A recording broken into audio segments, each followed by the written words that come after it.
After the live-action Lilo and Stitch, I thought it might be a while before I had the wonderful opportunity to watch yet another classic film from my childhood be ruined. I mean, remade.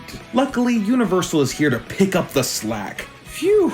I was beginning to worry I wouldn't have another chance to waste my money on a ticket to an inferior version of a movie I've already seen. But no, DreamWorks has officially thrown their hat into the ring of studios making live-action remakes with How to Train Your Dragon. So, how does this remake compare to Disney's live-action remakes? And is there a chance that this film is actually good? Well, to answer that, I think we have to take a look at the original. The original How to Train Your Dragon was easily one of my favorite DreamWorks movies as a kid. It had a perfect blend of humor, heart, and plain old coolness that just really appealed to me at that time. And for that reason, it's still one of my favorite films to revisit. One thing that How to Train Your Dragon absolutely nailed was its characters. Hiccup, Astrid, Stoic, all of the comedic relief friends, they were all great.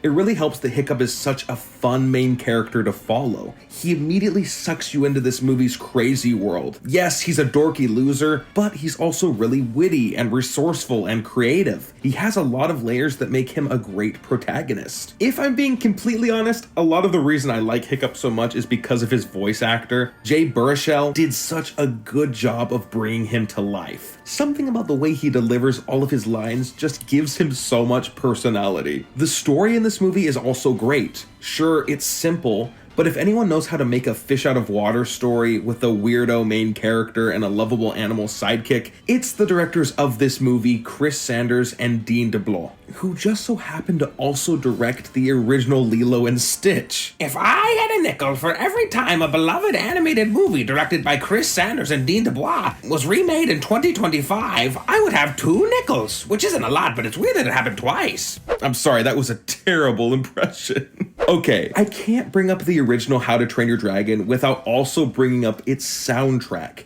In the same way Star Wars is enhanced by John Williams' amazing score, so too is How to Train Your Dragon. John Powell absolutely cooked with this movie's music. Like, how the heck does this man know exactly how flying a dragon sounds? The song Test Drive is a masterpiece, and no one can tell me otherwise. I'm beginning to realize that I could gush about the original How to Train Your Dragon for hours, so without further ado, let's talk about the live-action remake. Right off the bat, I want to say that this remake is without a doubt the most faithful live-action remake I've ever seen. It's actually a little too faithful. They barely changed anything. This movie is almost an exact remake of the original movie. Hiccup is now being played by Mason Thames, and his performance is by far the best in the film. I could honestly see him becoming a huge star in the next few years. I will say that a part of me thinks he might look slightly too cool to be Hiccup, especially the first movie version of Hiccup. Like, it's a little hard to believe that everyone in this town would look at this handsome guy and be like, oh yeah, that guy with the perfect jawline? Yeah, he sucks. I thought that Nico Parker did a good job as Astrid. I still don't know why everyone was freaking out about her not being blonde. She gives a good performance and even manages to capture the fieriness of the character. Now, to be completely honest, I was a little disappointed with the casting of Hiccup's other friends. They just didn't quite work as well for me.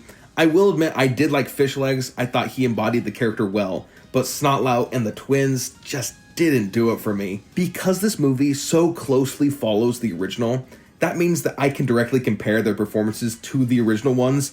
And yeah, as much as it pains me to compliment TJ Miller and Jonah Hill, they were just a lot funnier in those roles. I think one reason for that might be because the jokes in this movie just feel a lot more forced. In the original, the jokes these characters made felt natural and were delivered well. In this movie, you can tell that they threw these same jokes in because, well, the original had these same gags, so we have to do them again, whether or not these lines suit the new versions of the characters. So yeah, maybe those performances not feeling quite there was more on the fault of the direction or the writing or something like that, but they just didn't really work for me. Okay, there is one actor who reprises their role, and that is Gerard Butler as Stoic The Vast. And you know, he kinda nails it.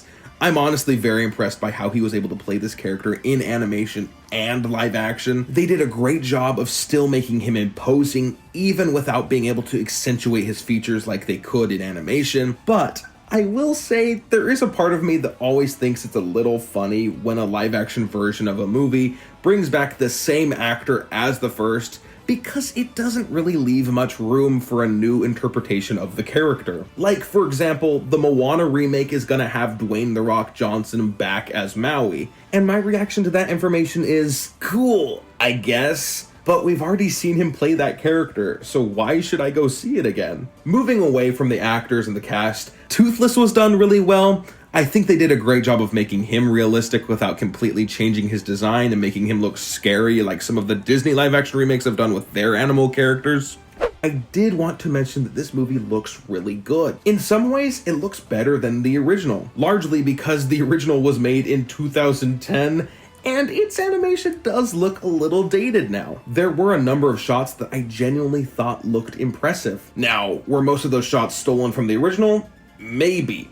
See why it's hard to review this movie? Every time I like something, I remember that it's taken beat by beat from the original movie. Don't even get me started on the score. Like I said earlier, it's still a masterpiece, but I don't know. There's something about the original music that just feels pure, I guess? The original wasn't made knowing that it would be regarded as one of the best animated movie scores. With this new version, it's hard to not feel like every time the main thing plays, it's just there to capitalize on your nostalgia for the original. In conclusion, the How to Train Your Dragon remake is probably one of the best live-action remakes. But know that I'm giving it that title begrudgingly. I watched this movie with my brother, and he said something that summed up our feelings about the film perfectly. It's fine, but only in a I cheated off someone else's homework kind of way. I couldn't agree more. In a vacuum, this movie might be good. Great, even. But when you watch both films back to back, it's easy to tell that this film does not have any identity of its own.